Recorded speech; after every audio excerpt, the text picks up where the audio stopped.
My stepmom dumped me at a motel. When I was 16, threw me a trash bag and sneered, "Survive like the worthless rat you are." Inside were only rusty cans and a broken lighter. I spent 3 weeks living behind the ice machine. 10 years later, she found me and sent a voice message. "Please, just tell me where you are. Baby, please, I'm your mother." I just laughed because she realized what I had done. I still remember the exact time, 4:37 p.m. on a Tuesday in November. The digital clock on the motel office was flickering, missing a few segments in the numbers. I remember because I stared at it while Lucy parked her Camry next to the ice machine, engine still running. This wasn't the first time she'd dragged me somewhere without explanation since Dad died 8 months before, but something felt different. The way she wouldn't look at me, the trash bag sitting in the back seat. Dad used to joke that Lucy was the best thing that ever happened to him after his divorce. "Finally found someone who can put up with my sorry ass," he'd say, winking at me across the dinner table. I never liked her much, but I played along. For him, Lucy turned off the radio mid-song, just stared ahead through the windshield at the vacancy sign with its burnt-out N. Neither of us had spoken the entire 40-minute drive. She finally looked at me, not in the eyes. Never in the eye. "I need you to get out," she told me, just like that, like she was asking me to grab milk from the store. I didn't move, thought it was some weird joke. Then she reached back, grabbed that black trash bag and tossed it onto my lap. Heavy. Something inside smelled like metal. "This is where you live now," she said. "Survive, like the worthless rat you are." After the funeral, Lucy changed. Started with small things, moving my stuff to the smaller bedroom, accidentally throwing out photos of Mom, complaining to her friends on the phone about the burden of raising someone else's kid. I heard everything through the vents. Thin walls. When I still didn't move, she leaned across me, pushed open my door and started screaming. Like full-on psycho screaming about how she never wanted a stepson, how the house was hers now, how Dad's insurance money wasn't going to support a useless teenager. People were watching from their motel room, a guy smoking by the vending machine. No one did shit. I grabbed the bag and got out. Survival instinct, maybe. As soon as my feet hit the pavement, she peeled out.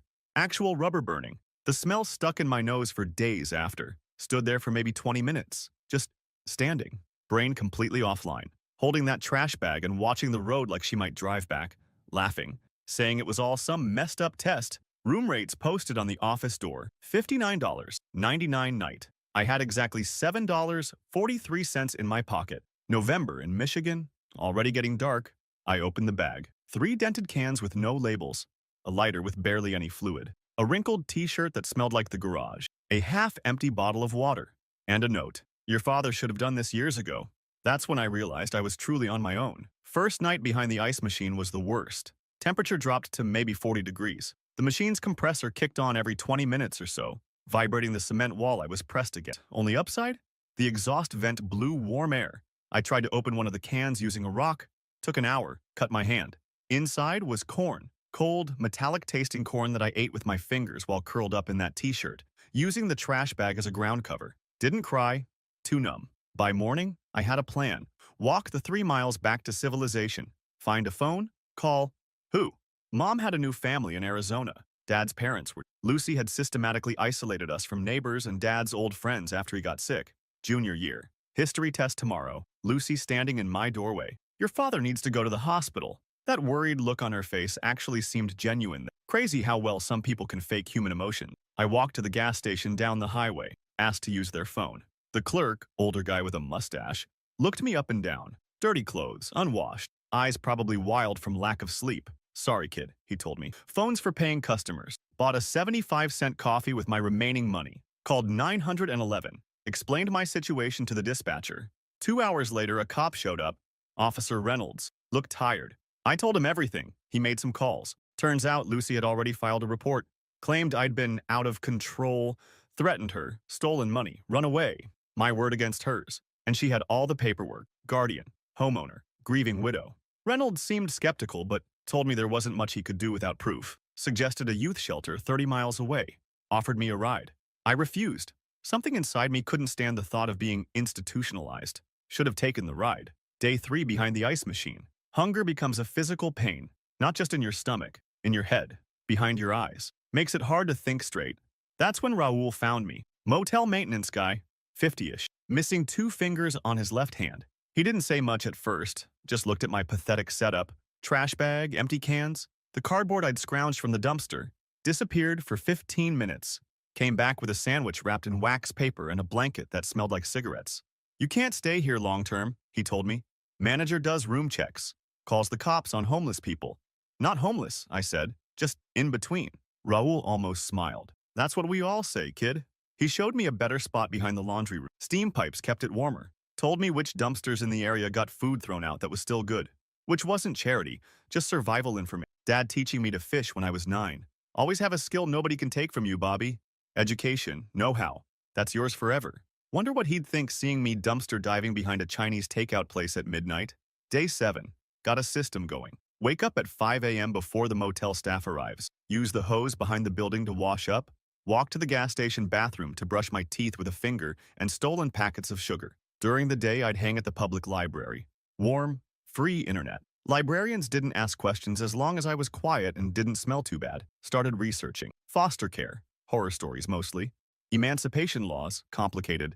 GED programs, possible. Resources for homeless teens, limited. Raul would sneak me leftovers from the vending machine guy. Expired chips.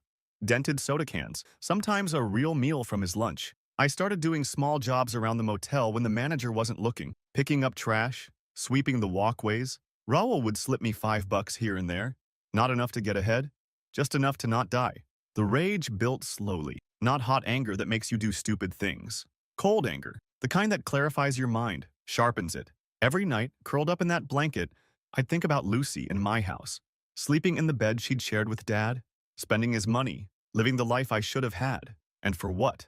Because I reminded her he'd had a life before her. By week 3, I had almost $100 saved. Enough for a bus ticket somewhere, anywhere. That's when everything changed. Raul came to my hiding spot at dawn, face serious. Manager found your setup, he told me. Calling the cops in an hour. You need to go. Now. Gave me an ancient flip phone with $20 of prepaid minutes and all the cash in his wallet, $63. Told me his cousin in Detroit might have work for me. Under the table, I tried to thank him. He cut me off. Just survive, kid. But remember, how you survive matters. Don't let her turn you into something you're not. 20 minutes later, I was on a bus heading east. Everything I owned in that same black trash bag. The symbolism wasn't lost on me. Dad's voice in my head. Last hunting trip, before he got sick. Sometimes life deals you a shit hand, Bobby. Can't control that. Can only control how you play it. I made a promise to myself on that bus. Not just to survive, but to thrive. To build something from nothing. And someday, I'd make Lucy understand exactly what she'd thrown away. That was 10 years ago. I survived those 3 weeks behind that ice machine, and much more after that. But 2 days ago, my phone lit up with a notification I never expected. A voice message from Lucy. Her voice was breaking as she begged, "Please, just tell me where you are. Baby, please. I'm your mother." If only she knew what I'd set in motion. Update 1. Her voice message lasted exactly 47 seconds. I've listened to it 17 times now. Not because I missed her. God, no. But because there's something weirdly satisfying about hearing Lucy, the woman who tossed me away like yesterday's trash, sound so completely broken. Her voice cracking on baby like she had any right to use that word. The desperation when she said, "I'm your mother." The audacity. Dad's funeral. Lucy sobbing dramatically for the cameras while his actual friends stood awkwardly in the back. "He was my everything," she kept saying. Meanwhile, I couldn't even approach the casket because she'd positioned herself there like a guard dog. Territorial, even grief. That bus from the motel took me to Detroit. November 2015. 17 years old with less than $100 and Raul's cousin's phone number scribbled on a napkin. Detroit in winter is a special kind of hell when you're broke. The wind comes off the river like it's personally pissed at you. I stayed in a youth shelter for 3 weeks. Place smelled like bleach and sadness. Shared a room with 4 other guys. One had knife scars across his face. Another talked to people who weren't there, but I had a bed, a shower, 3 meals that technically qualified as food. Raul's cousin Miguel never called back. Number disconnected. December 9th, my first job. Washing dishes at a diner where the manager didn't ask for ID. 10-hour shifts, hands constantly pruned and smelling like old eggs. $5 an hour cash, under the table. Slept in the break room some nights when the shelter was full. Dad teaching me to fix the sink when I was 12. Always know the value of hard work, Bobby. Nobody can take that knowledge from you. His calloused hands guiding mine on the wrench. But work smart, not just hard. That's the real secret. By spring, I had enough saved for a room in a house with 6 other guys. My space was literally a converted closet with a twin mattress on the floor, but it was mine. Had a door that locked, Wi-Fi password shared on a post-it in the kitchen. That's when I started digging. Public libraries are amazing when you've got nothing but time and determination. County records, property deeds, obituaries. Took 3 months to piece it together. Dad's will had left everything split between Lucy and me. The house, his savings, the life insurance. I was supposed to get a trust that would pay for college and give me access at 21.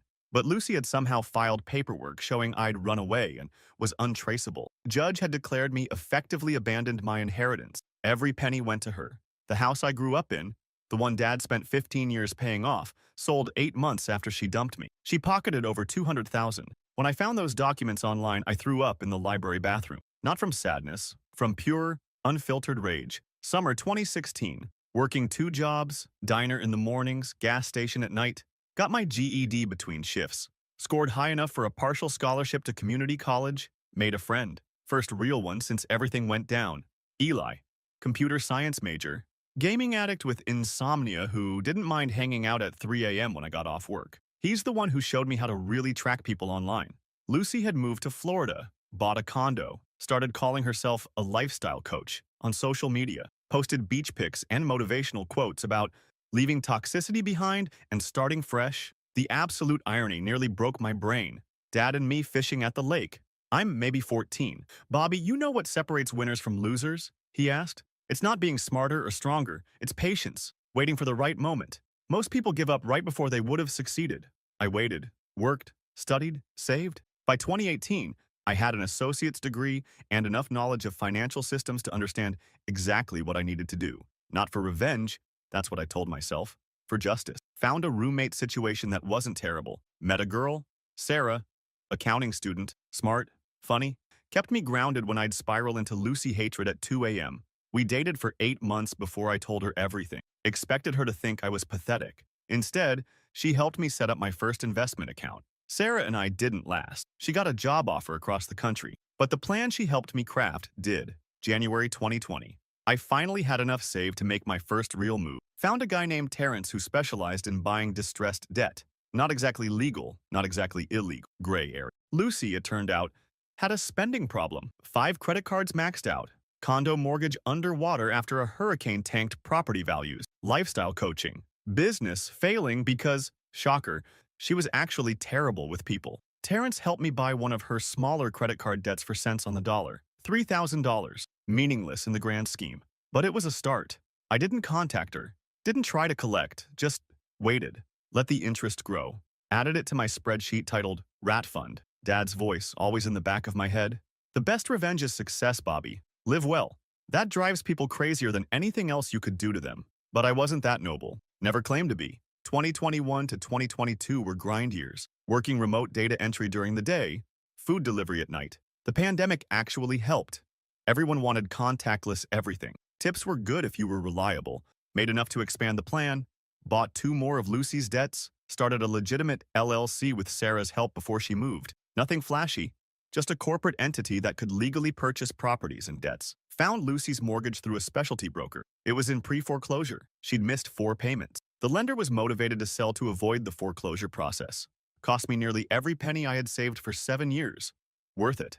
October 2023, Lucy started posting on social media about financial hardship and unfair banking practice. Launched a fundraiser for herself. Made exactly $87. The internet has a short memory for people who aren't actually interested. I watched from afar as she sold her car, then her designer bags, then started doing spiritual cleaning services for cash. Meanwhile, I kept working, kept saving, kept acquiring pieces of her financial life without her knowing. The LLC now owned her mortgage, 2 credit card debts, and a personal loan she'd taken out to restart her business. All legal, all above board, just business. June 2024. The foreclosure finally went through, not because I pushed for it. I actually granted extensions when she asked the loan service, but because Lucy fundamentally couldn't manage money. The condo went up for auction. Nobody bid. Market was still recovering in that area. My LLC acquired it for less than half of what she'd paid originally. 1 week later, Lucy was served eviction papers. Not from me directly, from a property management company that handles these things. Standard procedure, nothing personal, except it was, all of it, every single bit. 3 days ago, the voice message. Please, just tell me where you are. Baby, please. I'm your mother. She found my phone number through a mutual connection from Dad's old life. Someone who'd recognize me in a group photo posted online. Small world, social media, etc.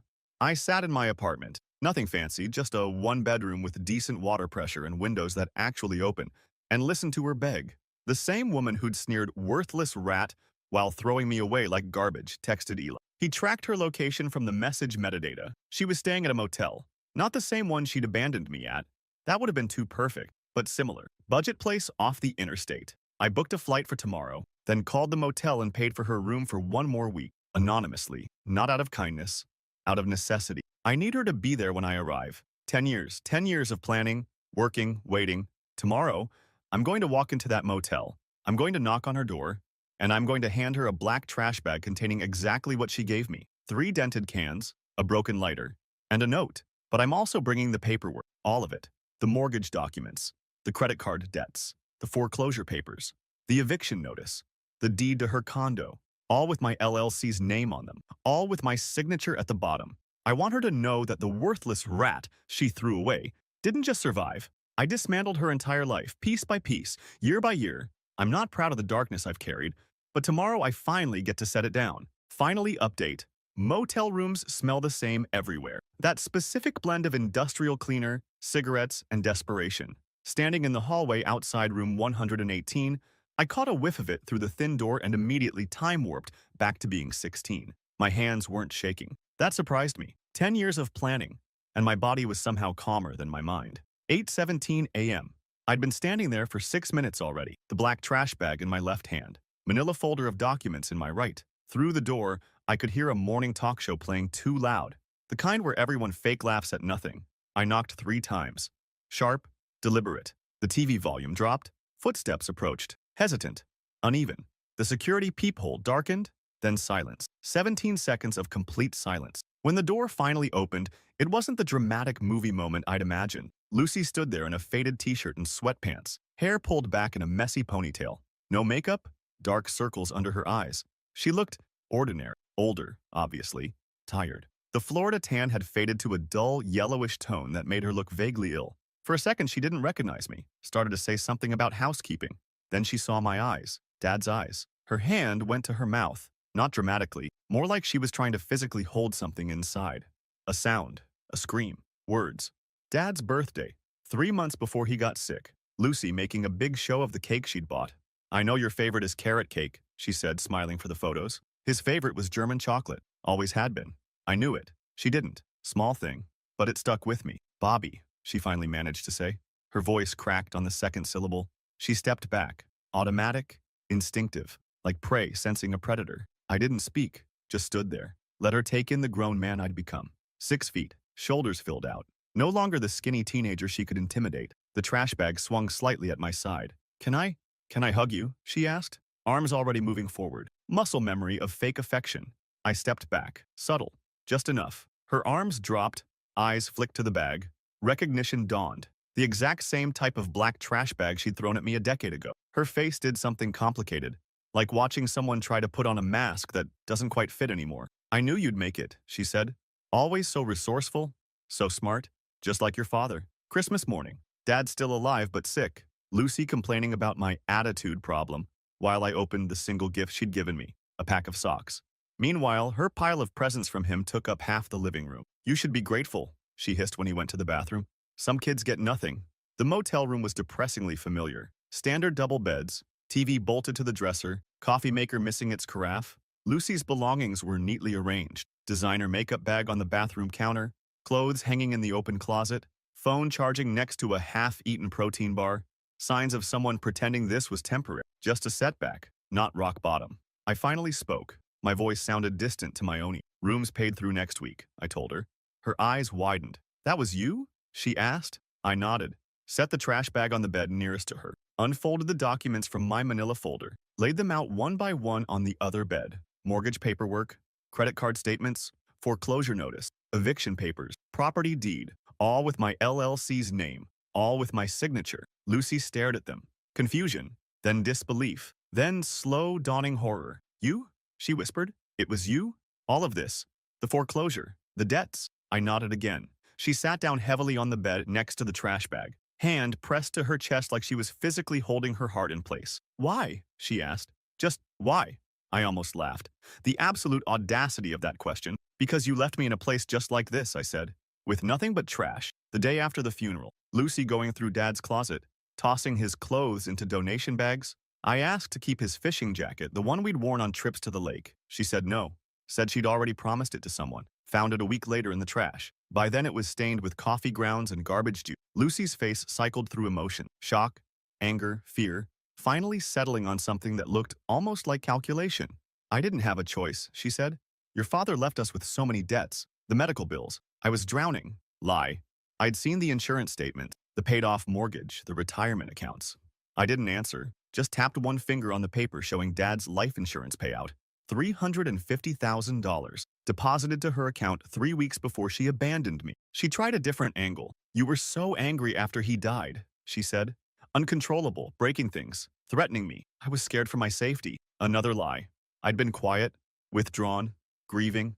The motel room felt smaller by the minute, air conditioning rattling in the background, ice machine humming outside the window, full circle. Lucy's eyes darted between me and the door, flight instinct kicking in. What do you want? She finally asked. Money? I don't have any. You made sure of that. I shook my head, picked up the trash bag, held it out to her. She didn't take it, just stared. Open it, I said. Her hands trembled as she reached for the bag, pulled it open, looked inside. 3 dented cans with no labels, a lighter with barely any fluid, a wrinkled, half-empty bottle of water, and a note. She pulled out the note, read it aloud, voice hollow. Survive like the worthless rat you are. Her own words from 10 years ago. Something broke behind her eyes, the mask finally falling completely. I was wrong, she whispered. I know that now. I've paid for it every day, please. We can fix this.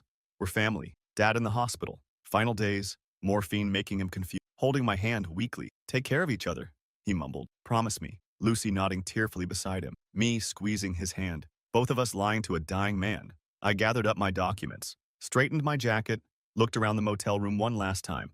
You have a week here, I told her. Paid in full. What happens after that is up to you. She stood, grabbed my arm, nails digging in. You can't just leave me here, she said. I have nowhere to go. No money, nothing. I gently removed her hand, looked her directly in the eyes for the first time. Now you know how it feels, I said. Her face crumpled, not prettily. Real despair isn't photogenic. What am I supposed to do, she asked. How am I supposed to survive? I reached into my pocket, pulled out a small card, set it on the dresser next to the TV. Raoul's number, I said. The maintenance guy from the motel where you left me. He helped me when no one else would. Maybe he can help you too. I didn't wait for her response. Just turned and walked out. Closed the door quietly behind me. No dramatic slam, no final words. Eli was waiting in the rental car outside, windows down, scrolling through his phone. Looked up when I approached. You good? He asked. I nodded, not trusting my voice yet. Worth it? He asked. I paused, considered the question seriously. The truth? It didn't feel like I expected. No triumph, no satisfaction, just emptiness, like lancing a wound that had been festering for years. Relief, but also awareness of the scar that would remain. Eli didn't push, just nodded, started the car. As we pulled away, I looked back at the motel.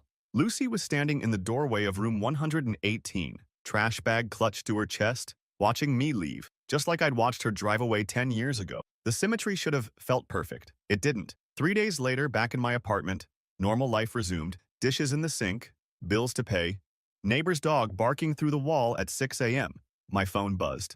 Text from an unknown number. Thank you for Raoul's number. He's letting me clean rooms for cash plus a place to stay. I know you don't owe me anything, but I'd like to talk someday. When you're ready. If you're ever ready. I set the phone down without responding, opened my laptop, logged into my banking app. The LLC that owned Lucy's debts and property still existed. One mouse click and I could start foreclosure proceedings on the condo. Take the last thing she might potentially recover.